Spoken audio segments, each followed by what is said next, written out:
Dinosaur जो रेंगने वाले जीवों के वंशज थे, लेकिन आकार में बहुत ही बड़े डायनासोरस ने पृथ्वी पर बहुत ही लंबे समय तक राज किया। करीब 14 करोड़ सालों तक इस धरती पर इन बड़ी छिपकलियों का राज्य था। परंतु उसके बाद क्या हुआ? आखिर ये डायनासोर कहाँ लुप्त हो गए?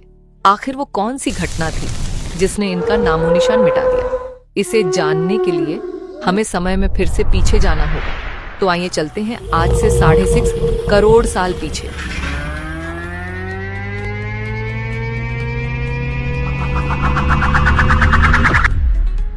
दोस्तों, आज से करीब 6.5 करोड़ साल पहले धरती का मौसम काफी सुहाना था।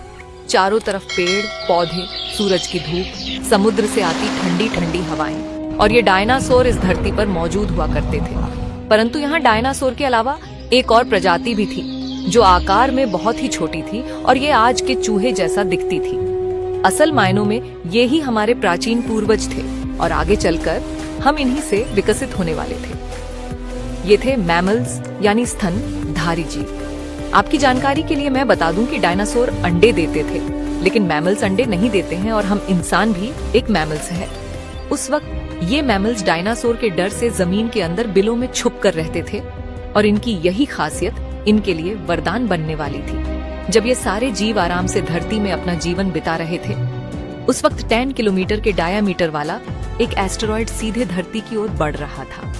धरती के ग्रेविटेशनल फील्ड में घुसते ही इसकी रफ्तार एकाएक और तेज हो गई। प्रत्येक सेकंड के साथ साथ ये धरती के करीब और करीब बढ़ता जा रहा था। करीब 70,000 किलोमीटर प्रति घंटे की रफ्तार से ये धरती के वायुमंडल में प्रवेश करता है और धरती के वायुमंडल में घुसते ही घर्षण की वजह से ये एक आग के गोले में बदल जाता है। इसकी चमक इतनी अधिक थी कि इसके 800 किलोमीटर के रेडियस में आने वाले सभी जीव पूरी तरह से अंधे हो चुके थे। ये जीव उसे देख नहीं पा रहे थे, लेकिन वह इसे महसूस कर सकते थे।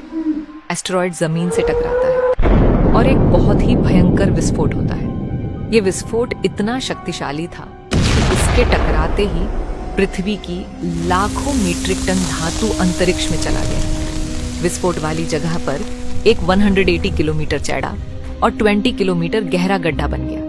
इस गड्ढे के सारे मैटर ने आसमान में धूल के एक बड़े बादल का निर्माण किया। इतनी बड़ी टक्कर की वजह से भूकंप की तरंगे धरती के क्रस्ट में कई किलोमीटर दूर तक चली गई। इस वजह से समुद्र में विशालकाय लहरों का निर्माण हुआ और एक के बाद एक सुनामी की लहरें चारों तरफ बढ़ने लगी। धरती के महाविनाश की प्रक्रिया का आरंभ हो चुका था। इस विस्फोट में रेडिएशन की मात्रा इतनी बढ़ गई कि इसके 800 किलोमीटर के दायरे में आने वाले सभी जीव जलकर पूरी तरह से राख बन गए। बादलों के अंदर मौजूद सारा पानी के कारण भाप में बदल गया। इस महाविनाश में उड़ने वाले जीव इन जमीनी खतरों से बच गए थे, लेकिन ये तो बस महाप्रलय की शुरुआत थी।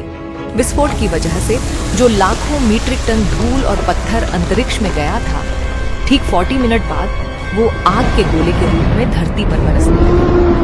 साथ ही धूल का एक बहुत बड़ा तूफान 20,000 किलोमीटर प्रति घंटे की रफ्तार से मौत लेकर आ रहा था। ये धूल के बादल कई किलोमीटर मोटे थे, जिसकी वजह से धरती पर सूरज की रोशनी का पहुंच पाना असंभव हो गया था। कई सालों तक धरती पर सूरज की रोशनी पहुंच ही नहीं पाई और इसके परिणाम स्वरूप धरती पर पेड़ पौधों की लगभग सारी आबादी खत्म हो गई थी। इस बादल ने धरती को चारों तरफ से ढक लिया था। विस्फोट के 90 मिनट बाद धरती का तापमान 150 डिग्री सेल्सियस तक चला गया। इसकी वजह से जो डायनासोर विस्फोट के इलाकों से बहुत दूर थे, वे भी इस गर्मी से बच नहीं पाए। इस महाप्रलय में धरती के कुल 75% आबादी पूरी तरह से साफ हो गई थी, लेकिन ये महाप्रलय किसी के लिए फायदेमंद साबित होने वाला था। डायनासोर का अंत एक नई प्रजाति के लिए सुनहरा अवसर था। मैमल्स जिन्होंने खुद को इस महाविनाश से बचा लिया था।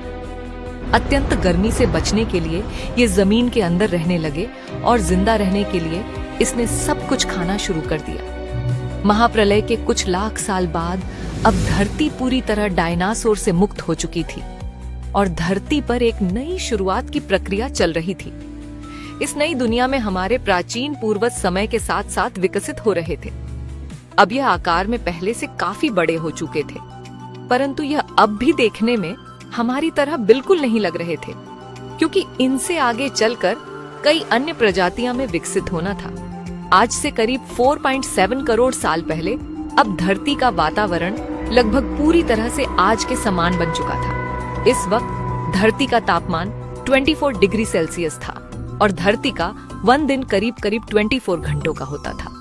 इस वक्त धरती के सारे महाद्वीप लगभग पूरी तरह जानी पहचानी, केवल एक नए भूभाग की रचना बाकी रह गई थी। धरती के टेक्टोनिक प्लेट्स में एक बार फिर से हलचल हुई, जो धरती के 2 बड़े बड़े द्वीपों को एक दूसरे के पास ले जा रही थी। ये वही भूभाग है जहां आज इस वीडियो को देखने वाले अधिकतर लोग रहते हैं। ये है इंडिया, जो एशिया महाद्वीप की ओर तेजी से बढ़ रहा था।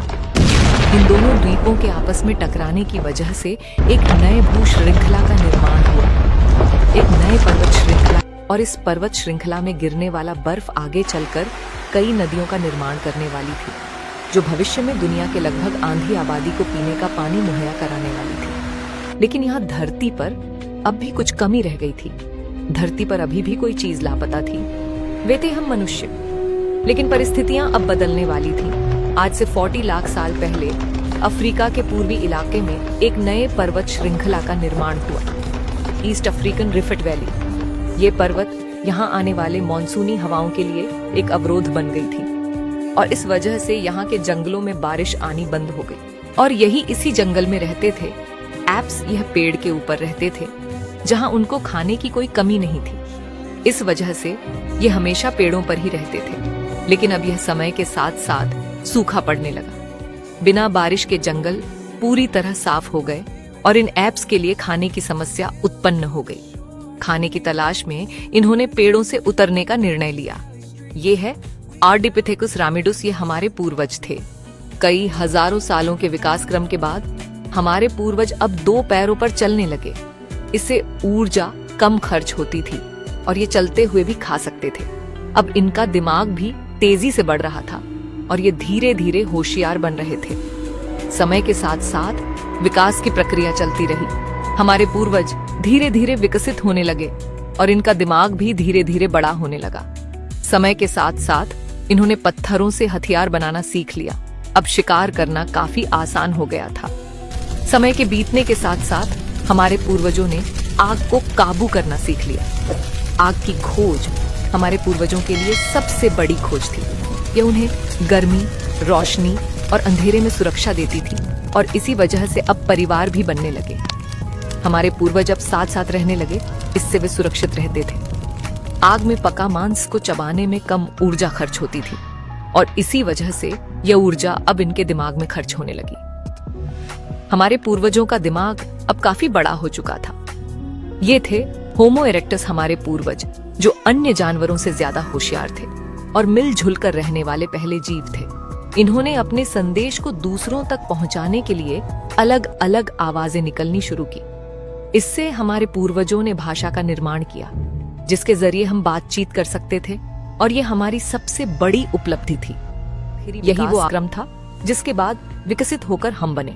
आज से करीब 2 लाख साल पहले कई सालों के विकास क्रम के बाद हमारा अस्तित्व शुरू हुआ।